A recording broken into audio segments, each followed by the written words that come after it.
Hello, guys! Tudo bem, nono ano? Vamos dar continuidade aqui à nossa revisão dos nossos capítulos da apostila. Hoje revisaremos o capítulo 3 e 4, nosso chapter 3 and 4, em que nós falamos sobre o some, any, and would like, e também sobre o present perfect tense and past perfect. Então, vamos lá revisá-los. Vamos ao capítulo 3.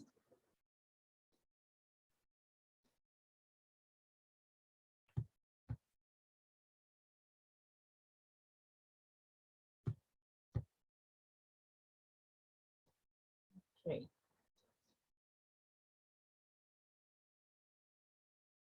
Passei muito, né? Então, aqui, vamos lá, gente. Vamos voltar aqui um pouquinho. Nosso capítulo 3. Bom. Vamos aprender a utilizar o any, o some and would like. Bom, vocês leram esse texto, como de costume, um texto introdutório de cada capítulo, fizeram a compreensão do texto e nós iniciamos falando sobre a gramática aqui, sobre o uso do some e do any. Vamos lá relembrar, então.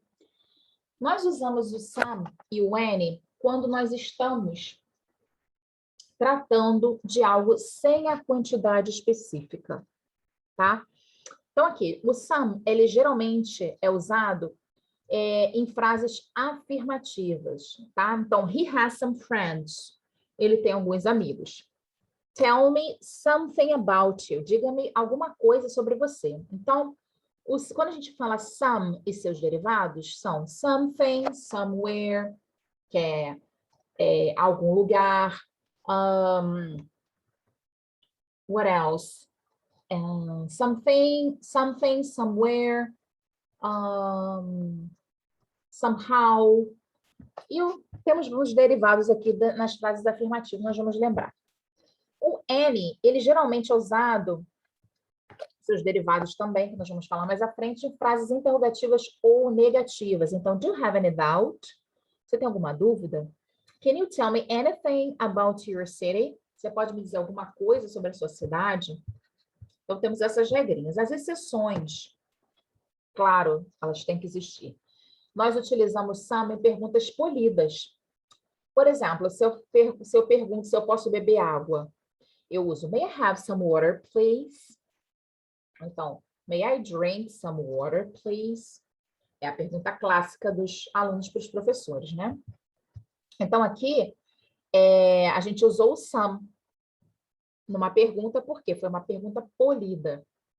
E o N, a gente usa o N em afirmativas quando não é importante o qual ou qualquer, por exemplo, você pode dizer, you can read any book. Você pode ler qualquer livro, tá? Então, a gente não é importante dizer exatamente o livro. Então, aqui a gente utiliza o any.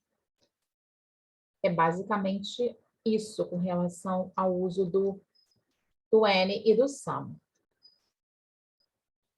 Bom, vamos aqui ao would like. Aqui, ó.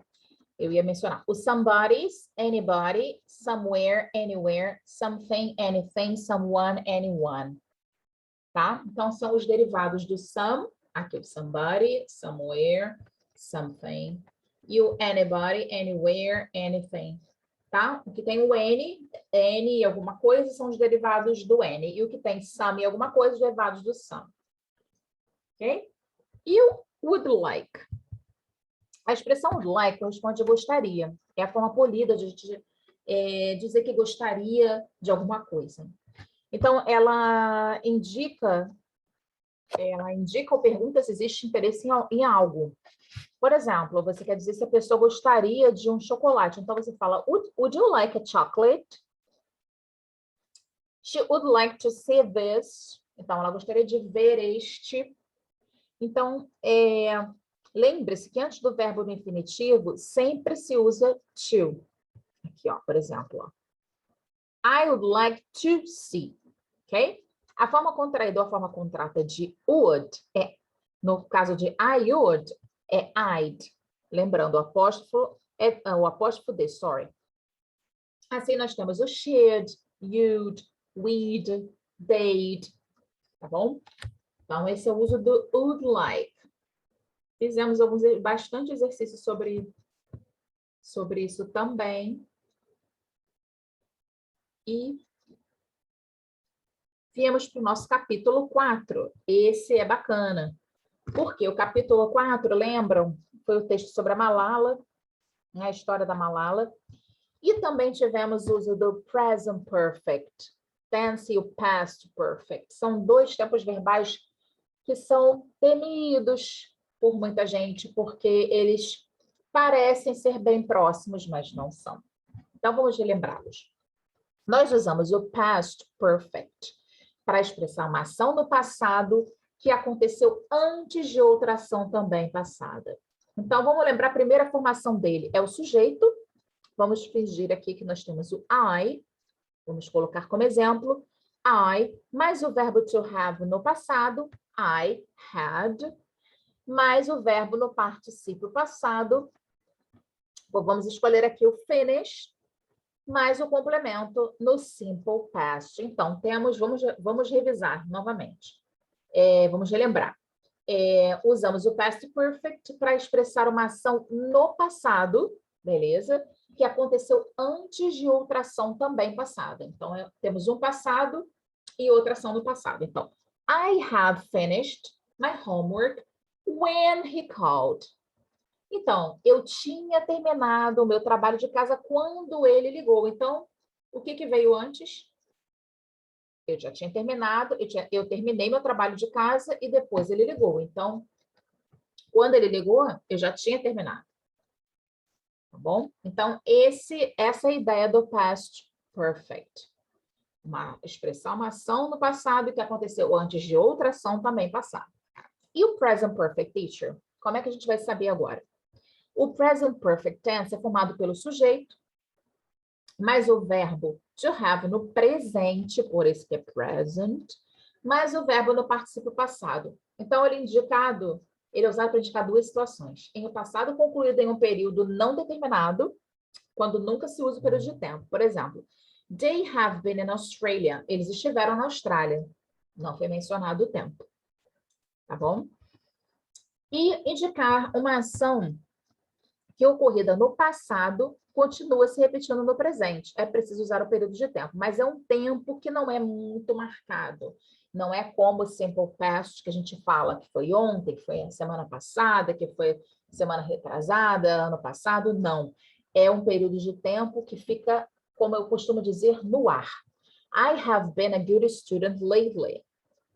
Então, eu fui um bom aluno ultimamente. Eu tenho sido um bom aluno, desculpa, ultimamente. Ultimamente, né, não é bem marcado o tempo, né? Ok? Lately. Então, vamos ver aqui o uso negativo, a interrogativo, e vamos falar sobre o particípio passado. O uso interrogativo para perguntas, nós usamos o to have, mais o sujeito, mais o particípio passado. Has Lisa given you an explanation? Ela te deu uma explicação. Então, antes do sujeito, nós colocamos o has, porque é she, e depois o particípio passado, o verbo no particípio passado e o complemento da frase, o ponto de interrogação, porque é uma frase interrogativa. E para as negativas, nós usamos o not entre o have e o particípio passado. Então, aqui nós temos o Lisa has not, porque é negativo e é she, given us an explanation. Então, a gente pode usar o has not quanto hasn't. E o particípio passado, como é que a gente faz para saber o particípio passado dos verbos? Eles seguem a mesma forma dos verbos regulares do simple past, acrescentando-se o ed. Os regulares. Os irregulares, eles têm uma forma própria, tá? Então, assim, a gente precisa decorar? Não. De acordo com o uso contínuo dos verbos no particípio passado, a gente consegue fazer com que eles entrem por osmose em nossas mentes. Por quê? Conforme a gente vai utilizando, a gente vai aprendendo, não sendo necessário estudá-los, ok? Não tem como decorar todos os verbos. Vamos lá. Aqui, ó. As formas contraídas do to have são I've, you've, she's, his, it's, with, they've. Lembrando que esse she's é o do has, tá? Não confundam com o verbo to be. Aqui o his, a mesma coisa. E esse V e aqui é o they have, tá? Então, são as formas contraídas no present perfect.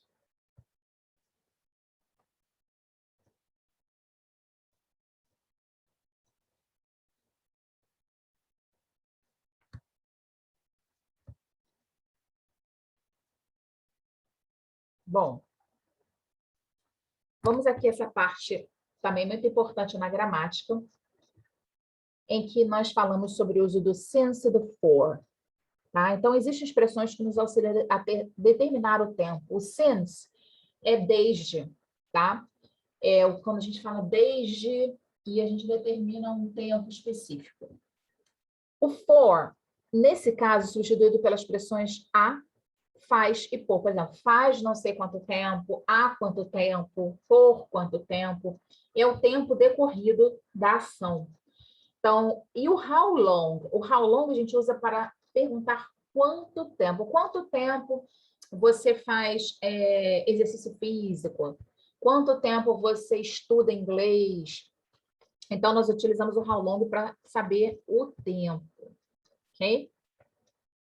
Aqui, por exemplo, ó, nós temos algumas frases. How long have you studied English? E aqui nós temos o ano. Então, a gente vai usar o since, porque é desde este ano.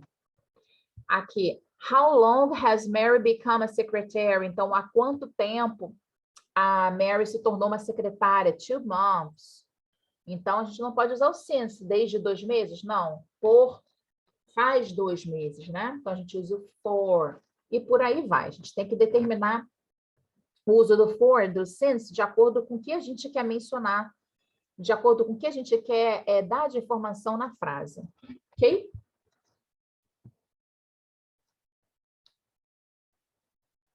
Bom, meus queridos, it's all. Ok? Isso é tudo. That's all. Essa foi a nossa revisão dos nossos capítulos 3 e 4. Nós já vimos aprendido, fizemos essa revisão. So, see you next video and bye-bye.